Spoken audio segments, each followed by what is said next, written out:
natalo si Magnus ni Grandmaster MBL. Ang tanong dyan, paano siya tinalo ni MBL? Kasi parang kondisyon si Magnus, 3-0 si Nepo eh. Tingnan nyo po, igaguide ko po kayo sa mga naging bakbaka nila, pero mabilisan lang to. Ang tututukan ko lang yung pinakadulo. Anyway, eto po nangyari. Ito po yung game number 1 nila, puti si Magnus. Ayan, bibilisan ko na lang po So, D4 po, Catalan at slab setup na naka G6 yung tinira po dito ni MBL. Ayan, double pianchetto po ang nangyari kay Magnus.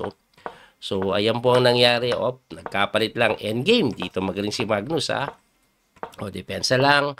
Develop, tumalon doon, inatake po yung bishop, pinigay yung pawn. Pero tingnan nyo pagka-takes po kasi doon, ayan threaten yung tore, pati yung e7. So, kinapture po yan doon, nag-rook lang doon, nag-a4. Ganun mga tira ni Magnus, Simple lang sa endgame, pero napakaganda po niyan.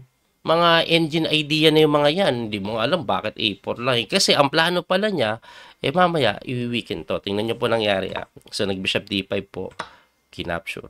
Tinix ng kabayo, pinin lang. Ang pinaka-threat po niyan, kakainin at kakainin doon. Doon hindi pa nga maganda, pero lamang pa rin yan. So, ang ginawa po dito ni MBL, nagkamali. Nag-rook e8.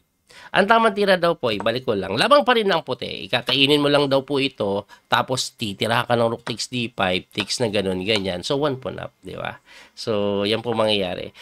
Kaso, ang tinira ito At pagkatira niyan, e4 lang ang pinawalan. Ngayon, mas masagwa pala yan. Bakit? Kasi pagka knight b6, kinapture lang po yan. T-next, kinapture ng bishop, T-next, and then kinapture to. Anong pinakaiba? Pareho namang 1 pawn down lang. Pass pawn agad Yan po ang pumatay. Tingnan nyo po nangyari. Ayan grabe. Dito si Magnus, di ka na makatalon. Nag-resign na. Bakit? Tuloy-tuloy na po. Tulak, ganon. Walang awat. At yan po ang nangyari game number 1. Swabing panalo ni Magnus sa endgame. Ngayon, game number 2. Ano ang nangyari? Puti naman si MBL. So, E4, E5. Uy, Roy Lopez. Ayan, Roy Lopez po ang nangyari sa labanan nila. Tingnan nyo po ang gagawin dito ni MBL. Ayan So, tamang ikot lang lahat po yan ay linya po dito sa tinatawag na Roy Lopez Morphy Defense Close Variation. Ayun sinara lang. So, linya pa rin po lahat yan. Ito na po yung novelty. Kasi dati ang tinira C3. Nag-knight E3 si MBL. So, develop lang. Ayan, umatras. Kinain. Tinakes. And then, nag-group dyan. So, sa position po na ito, lamang daw po ang puti. Kasi lakas ng kabayo Lakas po na kabayo So, tinira po dyan, dinipor, umatras lang, kinapture po yung C5 na of course binawi. And then, nag-bishop lang po sa may G5. Lamang daw po si MBL. So, umiwas yan para hindi masira po structure. Knight E3 lang, Knight D6, and then tumalon, attacking the queen. Queen lang po sa may B7. Pwede po mag-queen B3 yan, ipapalit. Nag-Knight D2, kaya P3 Nag-Knight A4 naman, or A5 para po siguro Knight C4. Anyway, nag-queen lang sa G4, hinamon na mali daw. Kasi pagka takes, ayun ganda ng bishop move na yan. Inaatake yung kabayo, pag nawalan ka ng control dito, tatalon, grabe yung pressure. Yun na nga nangyari, Tingnan nyo po, grabe yung kabayo na yan. At dyan lang, kinamp lang, inipit lang po yan, dinahan-dahan lang yan ni MBL. Kasi yung spacing na yung mga tore, sagwa ng tore, lakas ng kabayo, lakas ng bishop. Ayan po ang nangyari at ginapang lang po yan ng ginapang. Ayan, dinahan-dahan. Ayan napilitan ng kumain doon. Pero pagka atras, tulak, wala na. At eto na nga panapos na tiro. Hinamon. Ginanon. Persado itulak, nakapin. Kining move para depensahan yung pawn. Kinapture, takes, and then after king move, nag-resign na. Bakit po nag-resign? Hindi po pwedeng kainin takes tapos may promote kasi ng ganon. Ngayon, pag hindi ka naman gumalaw, eto na po yung kasunod. Titirahan ka nito kasi yung mga idea later on nakulong yung bishop nandyan tapos may rook lagi. Or even bishop there. So, wala ubos. Yan po nangyari game number 2. Pero game number 3, ito matindi. Game number 3. Panalo na naman si MBL. Ayan Yan po nangyari. Panalo si MBL sa game number 3. Bilisan lang po natin ulit Ayan basic na Sicilian yung tinira ni Magnus hindi niya pinasok na yung mga linyahan na paborito ni MBL yung Najdorf. Uy, grabe sacrifice na yun Pero hindi umubra Ayan di nangyari, one piece down.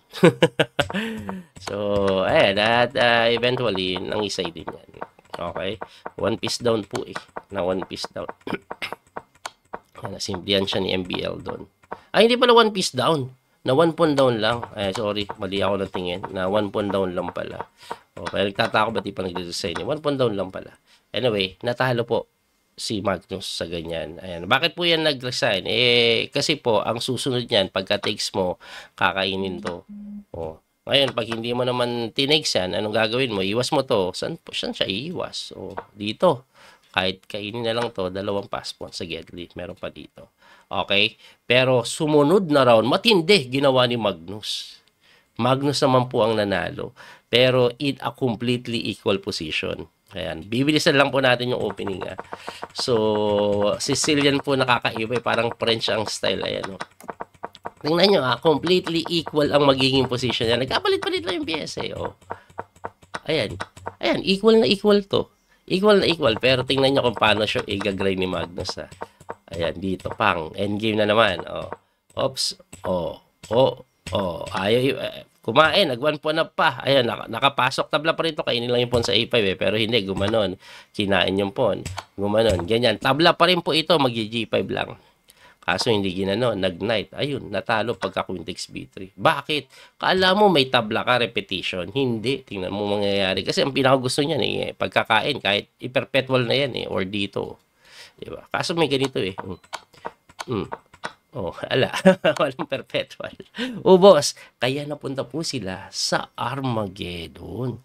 Ito ang matindi sa Armageddon. Ang time po nila, 7 minutes and 30 seconds ata. Ito pong si MBL or 28 seconds. Tapos si Magnus naman, 10 minutes ang nangyari. Okay? So, puti si Magnus, in a must-win situation siya.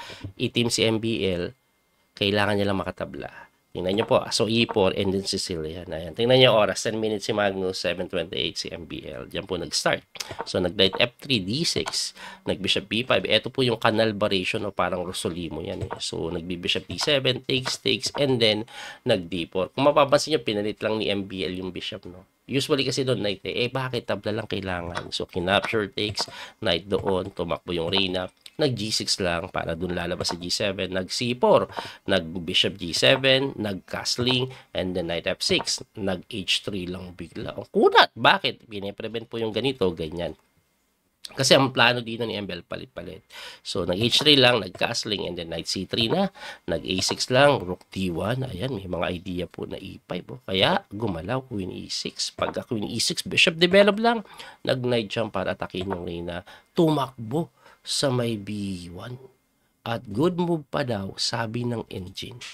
Bakit po, magtataka ka dyan, binibigay yung pawn sa C4 eh. Pero pag kinapture mo, ngisay pala yan.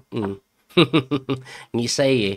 Walang magaws eh. O, persado to kasi kailangan depensahan, A3 lang. At pagka-atras mo, pwede kang sapulin ng Rook D5. Kulong halos yung Reyna. Di ba? Mapipilitan ibigay yung Reyna. So, balik tayo doon. Kaya ang ginawa niyan, gumanon. Kaso tinirahan lang ng B3 ni Magnus na hindi tama. Ang tama daw is Knight G5. Ganun pa rin kasi tema niyan. Ganun pa rin. Oh. Eh kaso B3 agad. Bakit mali? Kasi may B5. Na weekend kasi ito pag kinapture mo takes doon. Oh, tapos may mga pressure na ganun.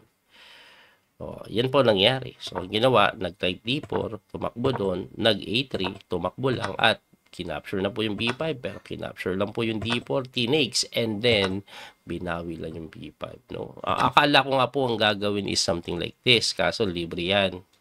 Okay? Kaya kinapture po yung B5, nag-Queen D3 to defend, hangin yung B5 pero dinipensahan lang, and then nag-Rook sa C1. Ngayon, eto po, walang masyadong play si Magnus. Tabla lang kailangan ni MBL. So, tinira niyan Queen B7, depensa. Nag-B5 or B4, bishop lang doon, attacking the rook, tumakbo, and then nag-E5 na. Pagka E5 of course takbo, eto si MBL, ano ba kailangan? Tabla, palit-palit. Yun kaagad ginawa. So Queen B6, palit-palit. Siyempre ayaw ni Magnus. Nag-king move, nag-rook doon, dodoblehin, at ayun, dumipensa na agad. Oh. Advanced defense, may pressure din siya ngayon sa may C3. Nag-G4 si Magnus, H6 lang. G4 hindi daw maganda, nag-create ng weakness yan. Tapos nag-H4. Bakit? Kailangan niya pa talaga magpilit. Pero tinirahan lang ng Queen B8. Pagka Queen B8, nag-King move. Tumira po ng Rook A6. Ayun, kumaka-counterplay na. Nag-G5. Hindi na pinansin. Pero pagka king move na ganun, ala na. Oh. Ito yung tire, tatalon dun eh. Oh, kaya nga napilitan po yan, mag-knight doon para depensa sa F4. Kaso, nag-queen lang doon. Oh, pagka-queen, nag-rook, and then nag-rook ilalim. Medyo nakapasok na. No? At yung position daw na stabilize na ni MBL. At pagkapalit ng queen, walang magawa eh. Di kinain lang. At ito po ay medyo madali na para sa side ng black. So, wala na kasing reyna. Nag-rook doon. O, maka-counter pa sa F7. Inatake yung A3. Pumunta din yung torre. Walang magawa eh. Umilalim na. At ito po talagang tagalin na si Magnus. Kasi rook G1, bagsak po ito eh. Kaya ang ginawa niya, nag-king move, eh gumanon pa rin. Paano mo didepensahan yung pawn? Hindi mo madipensahan. Nag-knight na lang doon, commander sa B5. Pero, boom! Mamatihin. No? Salbahe. Kaya, gumanon para bigyan ng square. Kaso, pagka-check, king move, rook takes, resign si Magnus. Bakit po nag-resign? Walang depensa. Ganon talunin si Magnus. Galing ni MBL, no? Alam niyo kung bakit? Pag nakikita ko si MBL naglalaro, parang wala din takot talaga eh. Medyo mabilis din siyang tumira, kaya niyang sabayan si bilis si Magnus. Not just that, no, para po sa kaalaman niyo, no? Hindi po ito yung unang pagkakataon na tinalo ni MBL si Magnus. Ang matindi pa nga, dati naglaban sila sa finals ng isang Champion Chess Tour. Twice to beat si Magnus, tinalo niya 2 sunod na match. No? Hindi umubra yung mga Majuk Magnus effect kay MBL. Matindi. Anyway, at dahil dyan sa pagkatalo ni Magnus, kalaban ni Grandmaster Wesley, so mamaya, walang iba kundi si Magnus Carlsen. Ito po yung bracketing pakita ko. Ito po, so panalo si MBL, panalo si Aleresa, sila ang mag-aharap sa championship ng winners bracket. Samantalang sa losers bracket naman, kalaban ni Magnus si Wesley at si Duda kalaban si Nepo. Kung sino ang mananalo diyan sa matchup na yan, maglalaban para po sa losers bracket finals. Yun, aabot siya sa finals. Anyway, anong mangyayari? Panoorin po natin ng live mamaya. Abangan niyo po. Uli, ito po yung Coach Pinamaster, Daniel Causo. Hanggang sa muling pagkikita. Have a nice day, mga kabiyahe. Okay po. Thank you. God bless. That little mouse, 'cause I'm an albatross.